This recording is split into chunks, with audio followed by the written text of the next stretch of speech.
Tēnā koutou te whānau o Auckland Unitarians. Tēnā koutou nā manuhiri. No mai, haere mai. Haere mai ki tēnei whare karakia a te atua. Tēnā koutou, tēnā tātou katoa. A warm welcome to you all this morning. We believe in intellectual freedom. We believe in justice.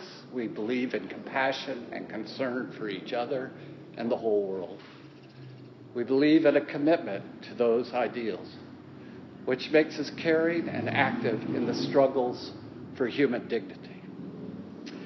This morning, as you can tell by the prelude, we're focusing on Christmas.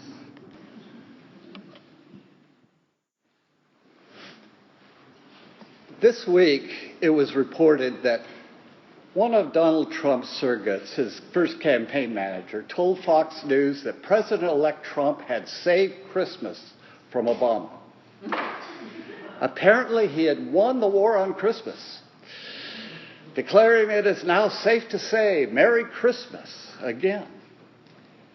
In a world of fake news stories where pizza joints can be shot up because of outrageous lies generated by fake news sites, it isn't surprising President Obama was plagued by such stories.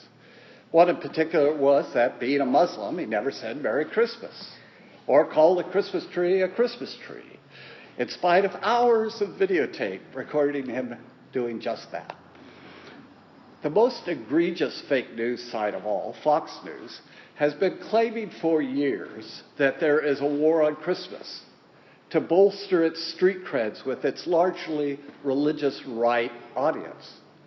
The Fox audience's view is that Christmas is under attack by secularism. In their view, Christmas only belongs to conservative Christians, preferably white ones, if the outrage over a black Santa at the Mall of America is any indication. There does seem to be something about Christmas that foments culture wars, at least since Christmas became a thing. No, it hasn't always been a thing, even for Christians.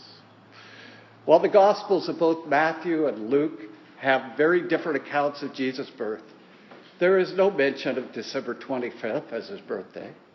Even if either of them did give a birth date of December 25th, it would have been recorded as being on the 15th day of the month of Tishri in the year 3758 on the Hebrew calendar. The early Christians understood the birth narratives to be subversive stories that mocked their oppressor, the Roman emperor. In a sense, they were the first shots fired in the Christmas culture wars. They weren't history.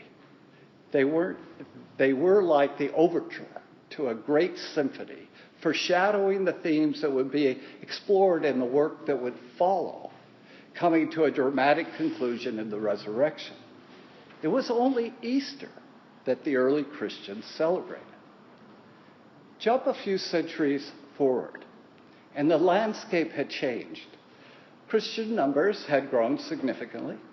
Christianity was no longer predominantly Jewish. It was no longer illegal.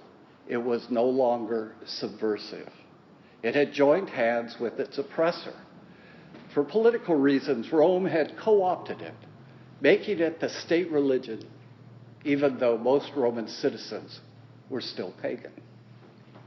Before then, from probably the beginning of time, people had celebrated the victory of the sun over darkness at the time of the winter solstice. In Roman times, it was the feast, as David said, Saturnalia, where social norms were loosened or turned upside down. It was a time of relief and great joy that winter's harshness would soon abate. In Rome, the cult of Sol Invictus, the unconquered sun, had become favored by the emperors. Constantine had the sun god on all of his coinage as his equal until 325. And in 321, he declared the day of the sun, Sunday, as the Roman day of rest. The celebration of the birth of Sol Invictus was on December 25th. as part of the Saturnalia festivities. Could it be coincidence that Constantine chose that date for Christ's birth at the Council of Nicaea? Possibly.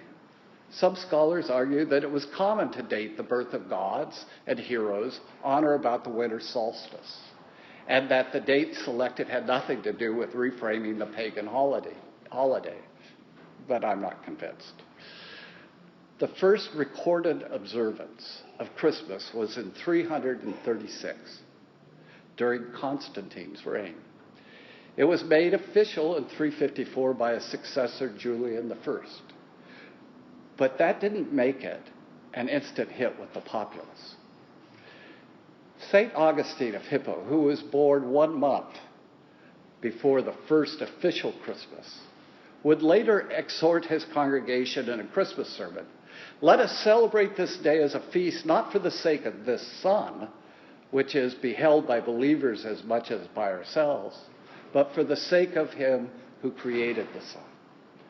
The culture wars were in full swing as the church sought to stamp out pagan celebrations of the day. But the church was losing. By the 5th century, Pope Leo was still trying to make the case that the sun really represented Jesus in a shiny chariot with 4 white horses riding across the sky. Stamping out pagan worship was easier said than done. It became easier to give Christian meanings to pagan worship and to turn a blind eye to some of the practices. One of those was choosing a lord of misrule. It was popular under certain English rulers and banned by others. It was also popular on the continent. It involved selecting a peasant or a servant to rule over Christmas revelries that included wild partying and a lot of drunkenness. But its roots were in antiquity. In ancient Rome, from the 17th to the 23rd of December, a lord of misrule was appointed for the feast of Saturnalia in the guise of the good god Saturn. During this time, the ordinary rules of life were subverted as masters served their slaves and slaves held the offices of state. The lord of misrule presided over all of this and had the power to command anyone to do anything during the holiday period. Initially, the church was appalled by the custom. In the 4th century, bishops were condemning the licentiousness and debauchery exhibited and general breakdown of social mores. However, by the Middle Ages, the church had conceded to popular will and joined the fun by electing a boy chorister bishop on the 6th of December, St. Nicholas Day, the patron saint of children. He would rule until Holy Innocents' Day on December 28th. The real bishop would symbolically step down, and the boy would be dressed in full bishop's robes with mitre and crozier. Attended by his friends robed as priests, he would make the circuit of towns blessing the people. But while the battle was lost to a purely Christian understanding of Christmas and a more decorous celebration, the war would continue, especially in England. During the reign of Oliver Cromwell, the Puritans' Godly Party in Parliament succeeded in banning the celebration of Christmas and other saints' days in 1640. That ban would continue until the Restoration in 1660. While the English would continue to celebrate Christmas with Anglo-Saxon pagan practices of lighting a Yule log and decorating their homes with holly, ivy, and mistletoe, it would not be until the 19th century that the traditional English Christmas would be invented. In the meantime, the Puritans would take their antipathy to Christmas to New England. In 1659, the General Court of Massachusetts enacted a law making any observance of December 25th a punishable offense. Preacher Cotton Mather warned that those who celebrated Christmas did so at their own peril. This day, he said, should be one of fasting and repentance. Hanging a simple wreath on the door could be cause for a hefty fine. No doubt a few brave souls kept their accustomed Christmas celebrations, but it was behind shuttered windows and locked doors. No wonder Santa had to come down through the chimney. The Puritan objection to Christmas was due to there being no mention of it in the Bible and what they considered unchristian behavior associated with the day. As a result, on Christmas Day, the shops were opened and the churches were closed. While the law was rescinded in 1681, it would not be until 1856 that Christmas became a public holiday in Massachusetts. It is in this context that Unitarians came to the rescue of a Christmas that was no longer either happy or merry.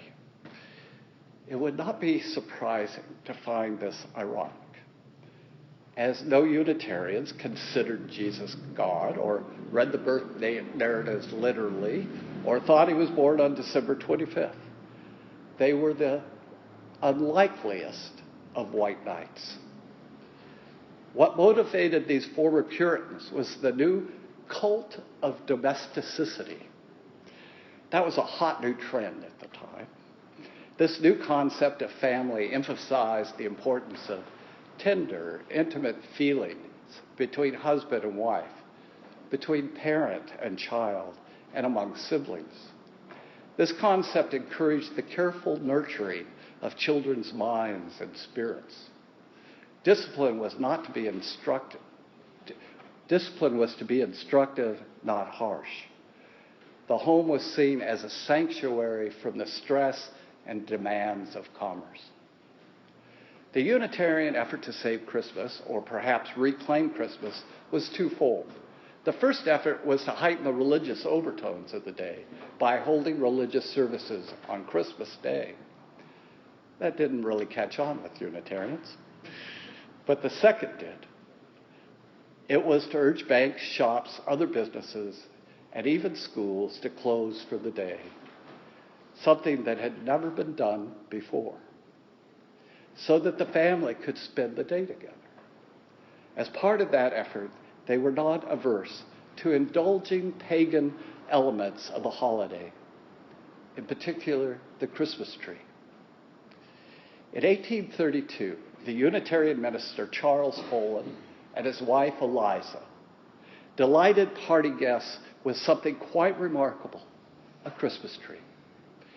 He had brought the pagan tradition with him from his native Germany, from where he had been exiled. Upon settling in Cambridge to become Harvard's first professor of German, he had met Emerson and other transcendentalists who motivated him to become a Unitarian minister, noted abolitionist, and advocate for religious freedom. The German tradition of Christmas trees had been seeded in the United States before that famed evening in the Follen's parlor.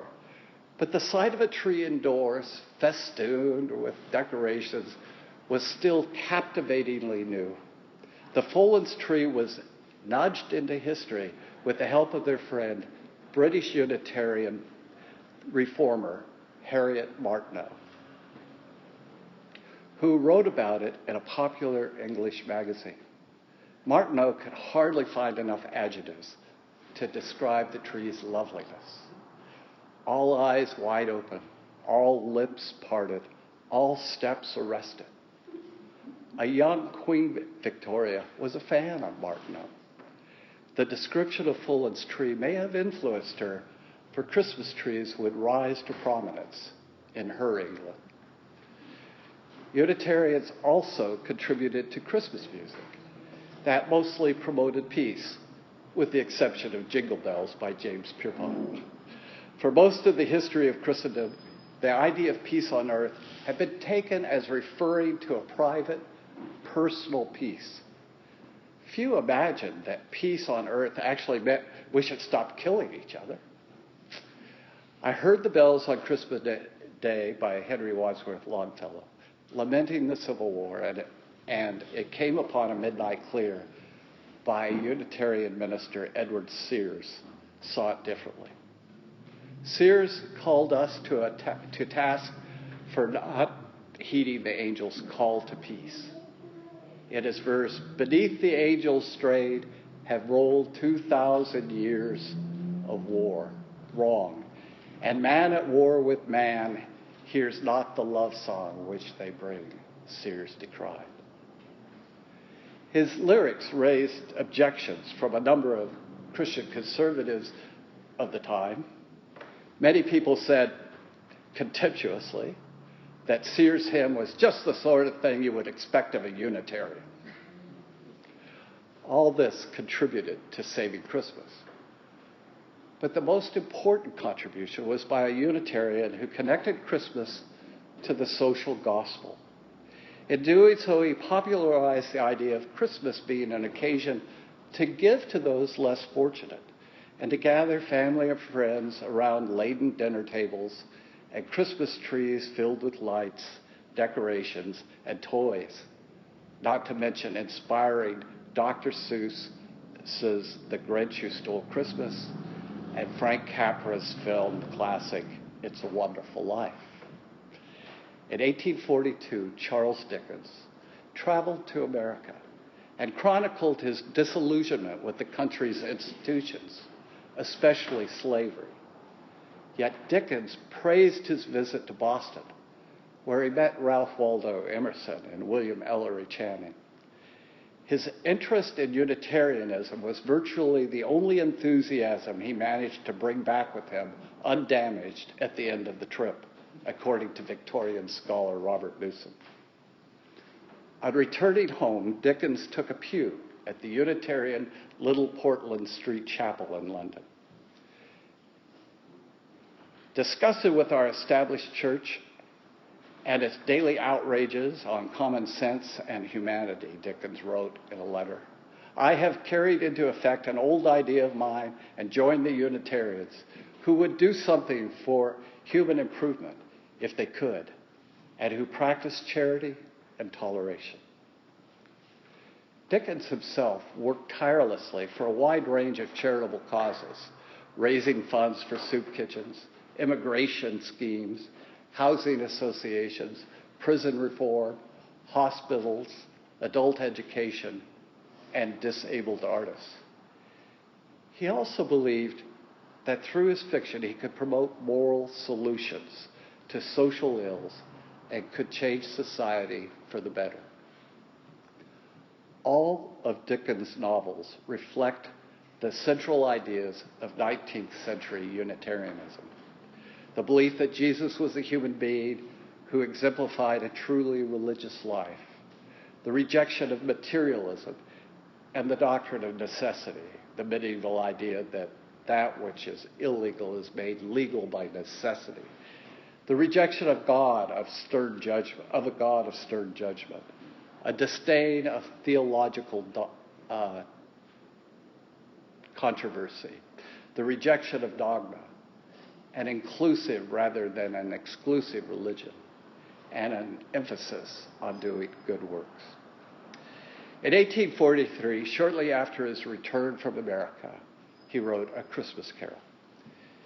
In not once mentioning Jesus, Dickens shows how it is possible to experience a conversion, not necessarily based on specific religious experience, but a personal regeneration that leads one to help others. With Scrooge's transformative change of heart, Dickens illustrates that his readers, too, can be converted from a harsh, complacent, selfish worldview to one of love, hope, and charity. And, like Scrooge, can again become part of the human community. For Dickens, that was the true meaning of Christmas. Today, historians credit A Christmas Carol and The Visit of St. Nicholas, or 'Twas the Night Before Christmas, as having done the most to make Christmas what it is today, a holiday for everyone. While the author of 'Twas the Night Before Christmas was an Anglican, Its illustrator was the famous Unitarian cartoonist and political satirist Thomas Nast.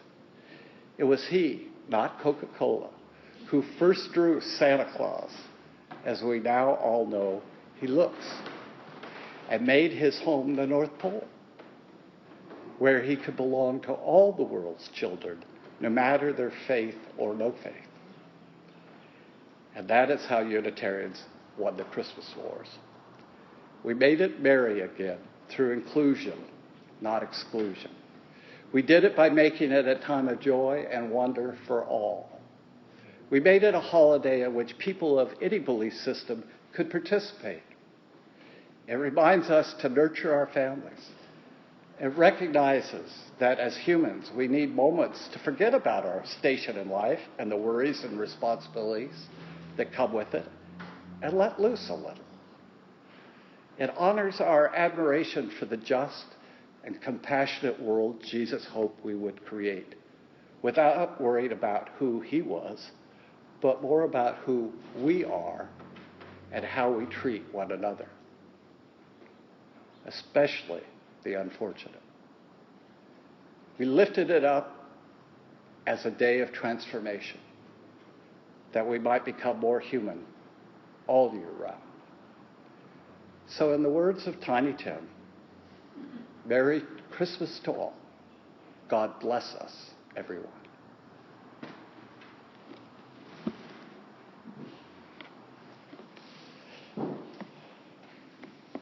For our meditation, I'd like to offer this poem.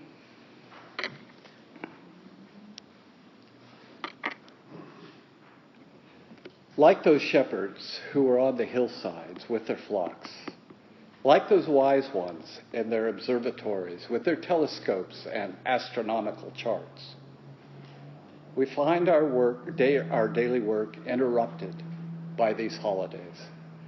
Like them, we can't keep on working. We have to listen to singing angels. We have to deal with the call of that special star.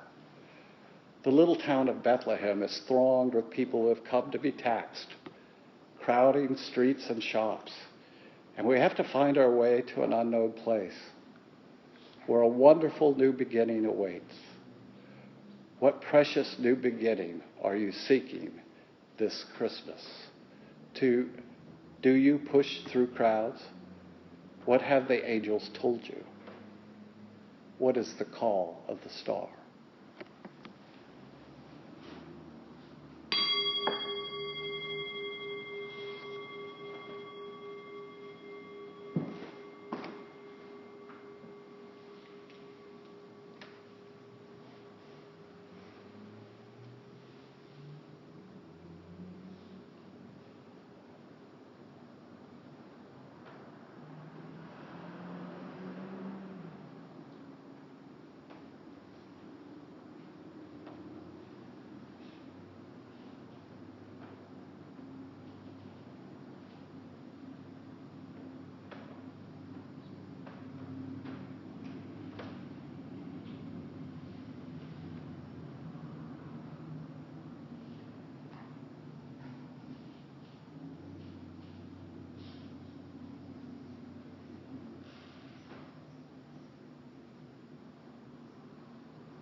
To paraphrase the words of Ralph Waldo Emerson, which captures our hopes for ourselves this Christmas, laugh often and much. Win the respect of intelligent people and the affection of children. Earn the appreciation of honest critics and endure the betrayal of false friends. Appreciate beauty to find the best in others. leave the world a bit better, whether by a healthy child, a garden patch, or a redeemed social condition. Know even one life has breathed easier because you have lived. This is what Christmas offers.